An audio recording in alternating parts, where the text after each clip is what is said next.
Does talking about your money make you cringe? Are you tired of fighting about finances? Do you want to stop sabotaging your financial happiness? Then you are in the right place. Welcome to Breaking Money Silence, a podcast series aimed at helping all of us talk more openly about money. Your host, Kathleen Kingsbury, is doing what she does best.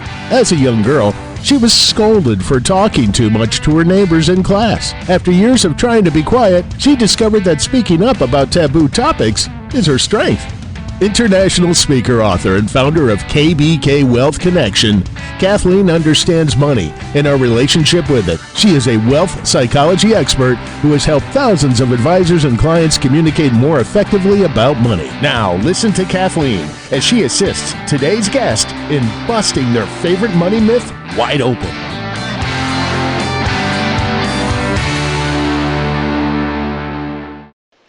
I am so excited to welcome Brittney Castro back to Breaking Money Silence podcast series. Brittney's been a guest before, and she was so phenomenal to chat with that we thought we'd have her back.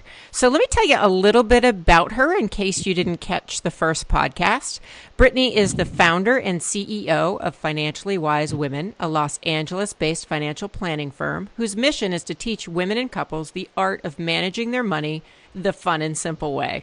As a certified financial planner and speaker, Brittney works with busy professional women and couples who are ready to make their finances work for them and use their money to live the lives of their dreams. That sounds good. You may have seen Brittney.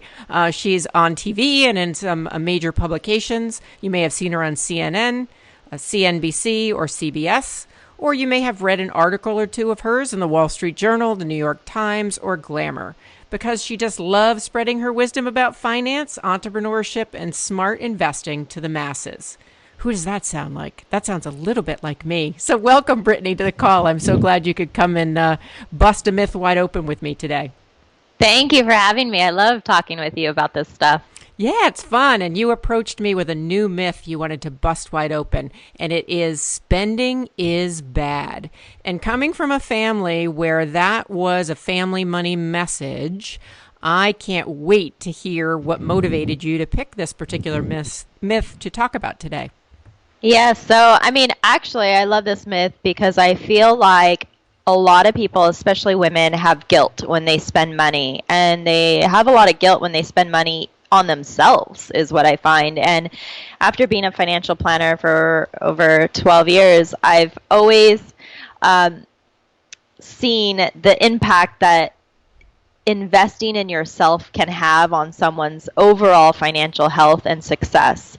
So the reality is when you create a budget and you create a solid financial plan, you should make sure that you're allocating money towards spending in areas that you value most and that bring you happiness and joy in your day-to-day life. And for example, women, I think self-care is really important because we play so many roles in life. We really have to take a good care of ourselves, whether that's our mental health and taking courses or workshops, or spiritual health and attending retreats or wellness workshops, and even our physical health, working out, eating well. And instead of feeling guilty and thinking that spending is bad, you can reverse your thought process and say, you know what? Because I have a budget, because I have a plan, I'm going to spend and invest my dollars on these areas that matter most to me and feel good about it. And it's amazing how once you really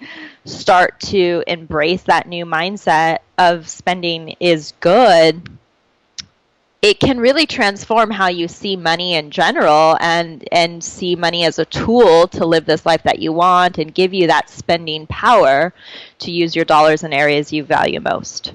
It's so fascinating because the first thing that pops into my mind is being in my early 20s and feeling extremely guilty anytime I spent money on myself. Like if I bought somebody a present, I didn't experience the guilt and angst, but if I bought myself a new shirt or a blouse or a pair of shoes or you name it, I would feel extremely guilty.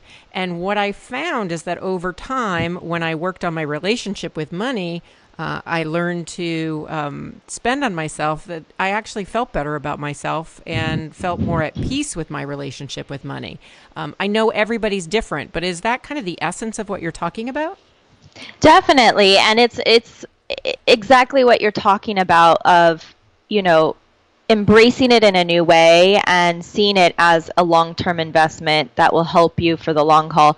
And I relate because I still face that guilt from time to time. But it was something that 7 years ago, I remember in my 20s, I was like, oh my God, no, I can't spend, and I loved massages, and I would, find like a really good deal, but I would really feel guilty about spending it on a massage.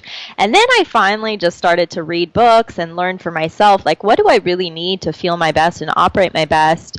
And actually, when I spend money on myself in these specific areas, I go out and make more money. So it was like that practice and my own experience, and then seeing it with other people that I was working and helping, see it transform how they operate day to day, and how it actually gives you more energy, more power to go out and make the money you want and manage the money that you're getting in a more effective way. I really then started to believe it, and now if I catch that little thought like, oh gosh, the guilt, I say, you know what? No, I have a budget, I have a plan. It's okay to spend this, and I'm consciously choosing to spend it. Because, what's the purpose of feeling guilty in life,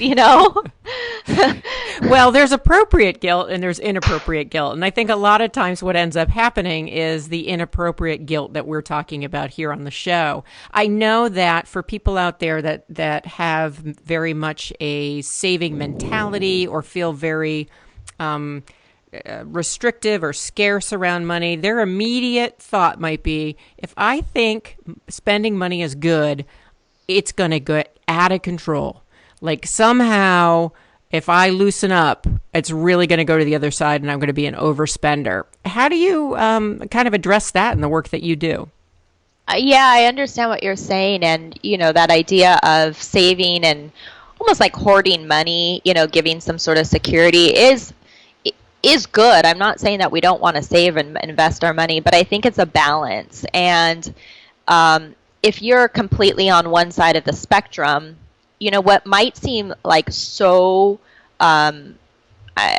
dramatic for you, it might not be that big of a shift. Even spending a little bit more on clothes, it might be a big deal for you, but if you looked at the grand scale, it might not be. You're not going to go to the complete opposite side. I mean, it would be hard to do that. And if you did it, maybe it would happen for a little bit, but you would balance out. So I think the whole thing is be conscious and be aware, and don't go in this whole strategy blindly and just start spending, lavishly and not care. No, I'm not saying that. I'm just saying, find a way to be with your money where you're coming from this place of abundance, and there's more where that came from, and you can enjoy your money today and in the future, because it really is about this financial journey, not a destination. And I think some of the wealthiest people I know, it doesn't mean they have the most in their bank accounts, but they live wealthy lives with their money, meaning they manage it well so that they live in this abundance mentality.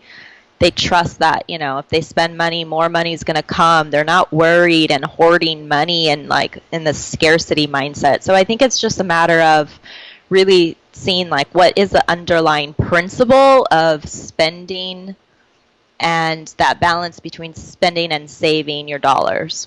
Well, and the two words that stand out for me are balance and the idea that it's part of an overall plan, that it's, you point out that it's, first of all, it would be very unique for someone to go from an opposite money personality, from underspending to overspending. And I like what you say, that even if you did it for a little bit, it wouldn't be forever. You'd catch yourself and you'd balance out and you'd learn something. So it sounds like it's all in the context of a plan, and the idea of consciously spending and consciously setting aside dollars or resources to be able to take care of yourself. Now, I know both of us are speakers, and I totally think that when I take care of myself, whatever that means, in order to save my energy and invest in a massage, or it may even be, getting my nails done, or whatever it might be that helps me prep and feel good and relaxed before a keynote presentation, I actually do get more business out of it because I am at my best. That may also be paying extra money at the hotel to work out at the gym if it's not included in the overall fee. So I certainly can see that. It sounds like you find the same thing, that investing in yourself, and certainly the clients you work with, especially women, investing in themselves actually ends up having a very good return on investment, both financially as well as emotionally.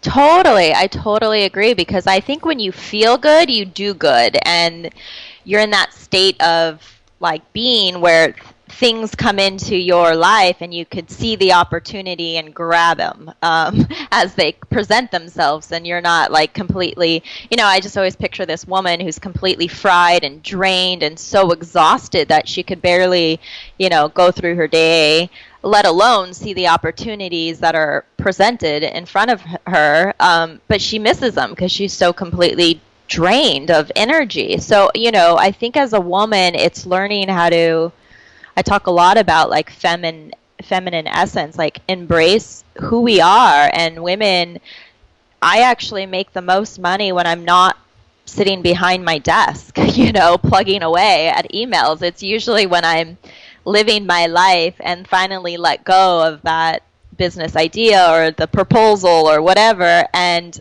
all of a sudden the next day I return and the email's in my inbox with a business opportunity with money, but I've had to learn myself how to embrace that way of being and trust, and along the way invest in myself, my knowledge, my well-being, so that I can show up in the world in this capacity. So before we get into specific tips for people who are listening on how to kind of embrace and the new idea that spending is good and busting the myth that spending is bad, can you give me another client example? We've both, shared a little bit about our experience around this myth, but give us one or two other examples of how spending is bad can actually get in the way for a client. I'll give you an example that just comes up all the time in my business because I do financial planning, and that's the idea of even spending to hire a financial planner. So like, for example, I talked with a woman yesterday and she was like, you know what, I don't know, like, when is the right time to invest in this fee and invest in financial planning? And I said, you know what, there's never the right time. I mean, intuitively you'll probably know when you're most when that time is, and you can't tolerate it any other way. But you also have to take the leap and invest in this relationship and invest the money and time and energy into a financial plan and working with me to create a budget and strategies.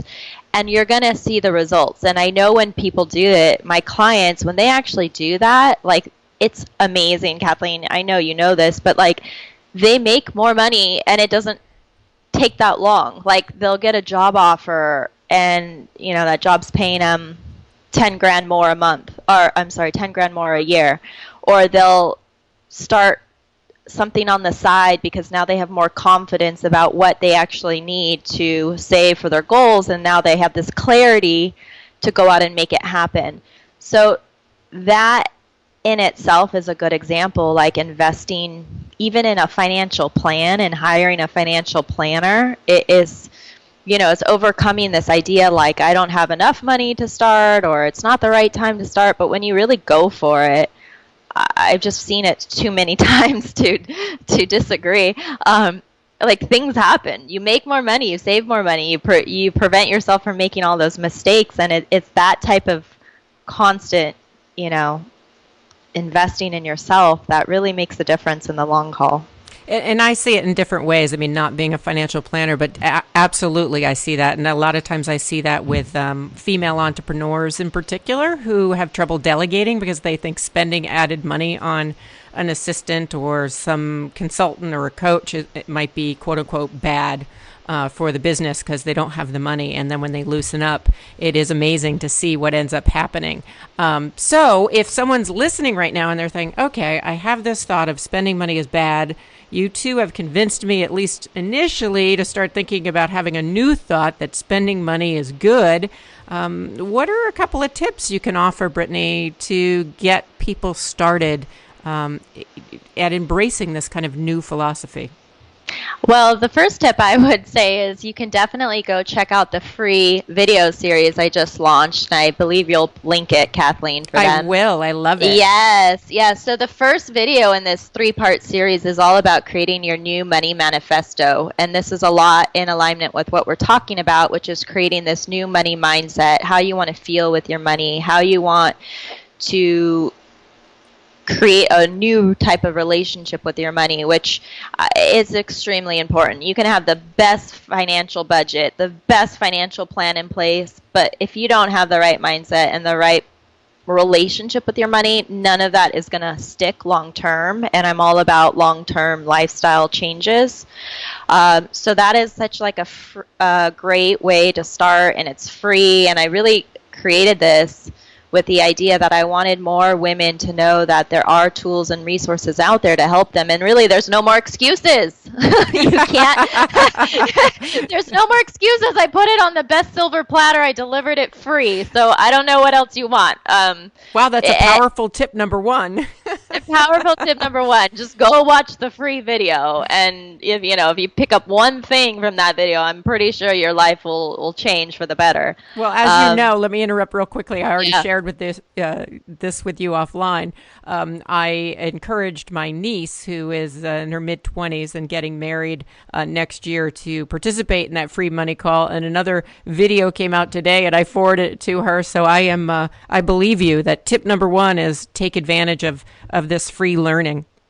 That is so great. Yes, I really am glad. And it's really meant for women of all ages, of all stages of life. And I think the beautiful part about what I teach in these videos is it's pretty universal, and I deliver it in a way that women can relate to and understand, because I'm a woman and I get it. I'm just like, you, and I want to learn this stuff in a way that resonates with me. And then I would say the second tip, which is kind of what you already alluded to, is ask for help. And I think especially for strong women who are out there doing lots of amazing things in life, you cannot ask for enough help. I think there's no limit. Constantly ask for help, and that does come with delegation and realizing you can't do it alone. And it's actually a lot more fun when you have a whole team and community around you supporting you in whatever goals you're working on or whatever you're wanting to achieve in your life. And it might be uncomfortable at first to ask for help, especially if you're someone who's not used to that. But there are people out there who want to help you, willing to help you. I mean, there's all sorts of forums and Facebook groups and communities like yours and mine, and where women really are coming together and supporting one another. And, I think technology has really made a lot of resources available to a lot of people. And I think if you want something badly enough, it's, if you put in the initial work, you'll see that the help is right there, always, right in front of you. You just got to be willing to ask for it, and that's not always easy. But once you do, it can quickly come to you. Absolutely. In my first workbook on financial psychology, called Creating Wealth from Inside Out, one of the chapters and exercises is called Practice Receiving. And I learned a little bit later than I would have hoped that receiving help and receiving money or gifts is an okay thing. And it's interesting because once you have the mindset that it's okay to receive, more and more people are giving of you, or more coaches pop up, or more people to help you on your team. And as someone who's launching a book in the next 2 weeks, I can tell you it's a lot more fun this time around with an entire team to celebrate than the first one, which was a great accomplishment, but I didn't have a team. So it's really nice to share both in your successes and in your struggles. So definitely look at the free videos, definitely ask for help. Any closing comments before we tell people how to find out more about you and your services and certainly your speaking engagements that you do throughout the country? I would say one last thing, Kathleen, is just keep going. It's ongoing. as you embrace your financial journey in a new way, you'll find that there's always new challenges, new milestones, new successes. So the moment you really see it as a journey and not some sort of destination, it becomes, I think, a lot more enjoyable, and your relationship with money entirely shifts to that of, okay, this is a lifelong journey. And like you said, I'm going to celebrate along the way and just feel good about everything that I'm working on and realize it's progress over perfection. I love those sayings. Journey, not a destination, and progress, not perfection. Great words. We don't often hear them from certified financial planners or people in your profession. So I love this approach. And thank you so much for coming back on the show and sharing your pearls of wisdom with us. If someone's out there listening and wants to know more about Brittney and her services, or check out one of her talks or see her on TV, Brittney, what's the best way to stay in contact with you or to find out more about what you're up to? Please come visit me at financiallywisewomen.com. And if you come to my main website, you'll see all the links to the social media, all the links to what we talked about, the videos, the courses, my services, the speaking. And I love to connect, so you can find me. She does. We first met on social media, and here we are. Yes. Here we are. Well, thank you so much again for being on the show. And everyone, please check out the free videos. There'll be information posted on my blog about that, and certainly go to financiallywisewomen.com. This is Kathleen Burns Kingsbury. Thank you very much for listening to another episode of Breaking Money Silence. Thank you for listening to Breaking Money Silence, hosted by Kathleen Burns Kingsbury, a wealth psychology expert and founder of KBK Wealth Connection. If you like what you heard, then check out more podcasts at breakingmoneysilence.com or subscribe on iTunes.com. Need a fun, engaging speaker for your next event? Go to kbkwealthconnection.com and find out how to book Kathleen today. Be sure to share today's show so together we can break money silence for good.